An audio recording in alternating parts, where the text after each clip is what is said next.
The top streamed shows are almost all old. Why? I don't know. Maybe because the old shows were good, unlike the new ones? You think that might be a small possibility? Like, I know it's not a sure thing, but it might have something to do with it. Maybe if you could make something anywhere near as good as the old shows, maybe the new stuff would get views too. Yeah, Hollywood stopped making good stuff a while ago. I mean, every once in a while they get lucky, but it's no surprise that the old stuff is what everyone's watching.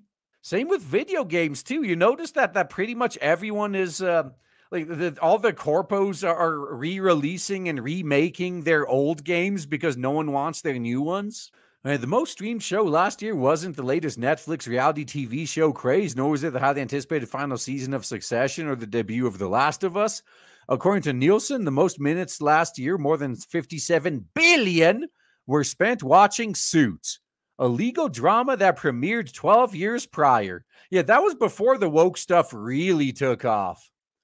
So the show, which is available to stream on Netflix and Peacock, stars the former actress Meghan Markle and now Duchess of Sussex, and likely has her to thank for its second life. But Suits isn't an exception. Old shows, which debuted over a decade ago, dominated the top streamed list of current year -1. Several of the programs included Suits, Gilmore Girls, and Friends have been off the air for years, for decades. Holy fuck, Gilmore Girls? Damn, that shit's been off the air for ages. So according to Nielsen, the most streamed shows of current year -1 were Suits, Bluey. Of course, Bluey's been popular for a while. NCIS, Grey's Anatomy. Grey's Anatomy is still ongoing? Really? CoComelon, Big Bang Theory, Gilmore Girls. There it is. Ended in, current year -17. Oh, shit. Friends, Heartland, and Supernatural. Looks like the newest shows on this list are Bluey and CoComelon. Shows aimed at fucking preschoolers. So I guess the preschool crowd is able to have something they really like, but all these others, even I'm counting when the show first started airing, by the way. I'm not looking at whether it's currently airing. Oh, that's crazy. Outside of Bluey and CoComelon, the next most recent show was Suits. Okay. In a year where major strikes in Hollywood by Hollywood actors and writers halted the production of a lot of new content, viewers may have been inspired to revisit old favorites while waiting for the new shows to come back. Or how about this? Maybe they weren't watching the new shows anyway. Oh, God, imagine telling the people that watch this that the shows on this list is basically like when your favorite current music hits the classic radio station. Oh, this isn't even the classic anymore. Now, okay, it would be one thing, like if you had a classic station and that one had like, double the viewership of the non-classic one. Now that would be a much better data though. Oh man, I don't watch any of this crap. Yeah, I don't either. I actually haven't really been watching. The only show on this list that I watched more than a few episodes of is Friends. Yeah, that's it. Many of these shows have a persistent nostalgia factor. The New York Lives recently described Gilmore Girls as an endless buffet of TV comfort food. Fans of Friends have long found comfort in the show's familiar jokes and the studio audience's loud laughs, even before streaming when the show was in reruns. Those same fans may have sought this comfort even more last year in the wake of Matthew Perry's death. I could see that. That makes sense. Yeah, Suits is a good show. Yeah, I bet. Like, I don't watch any shows anymore. The only shows I watch now are anime. I don't watch any live action shows anymore. Yeah, last live action show I was following regularly was Stargate. And then it ended. And oddly enough, like that's when I canceled cable.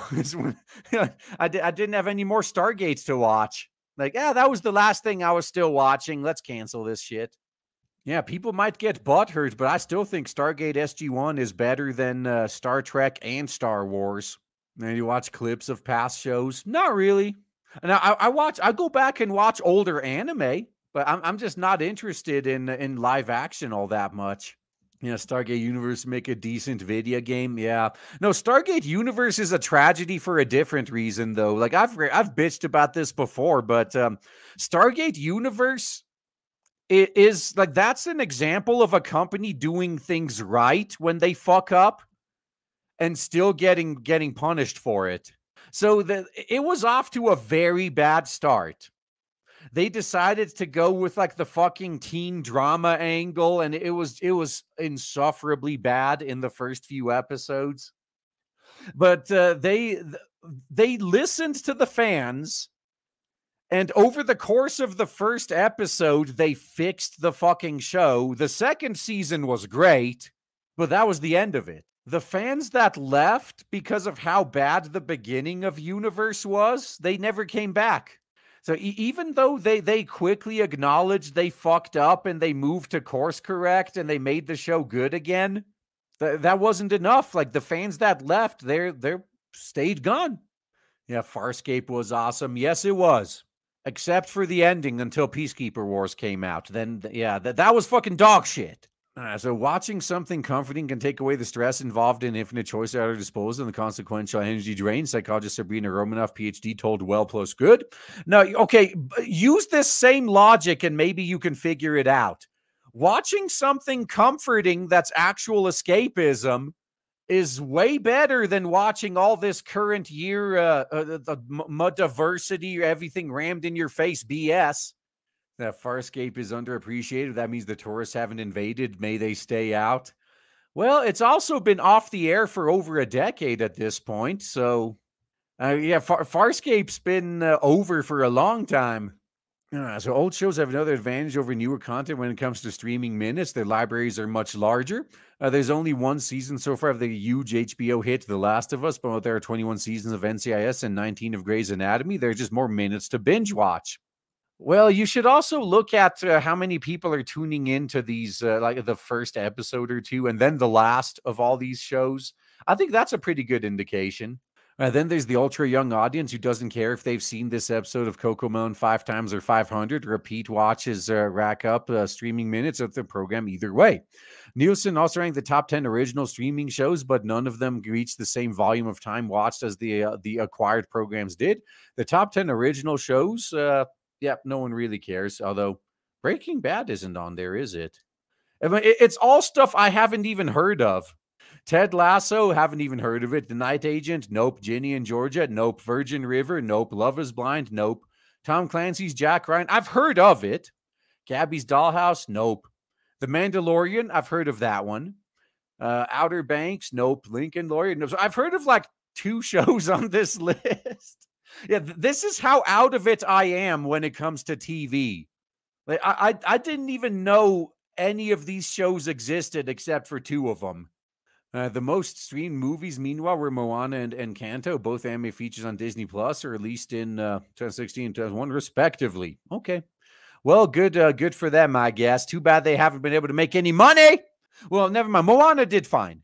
Encanto, though, wasn't that a flop when they tried to actually make money off of it? Yeah, I mean, doing good on Disney Plus, I guess that's fine. Lincoln Lawyer is a movie from around 10 years ago. No, I think they must have made it into a show.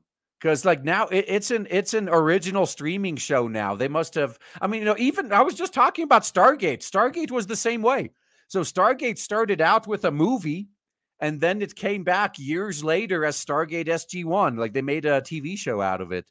Probably happened with that Lincoln Lawyer thing, if I were to guess.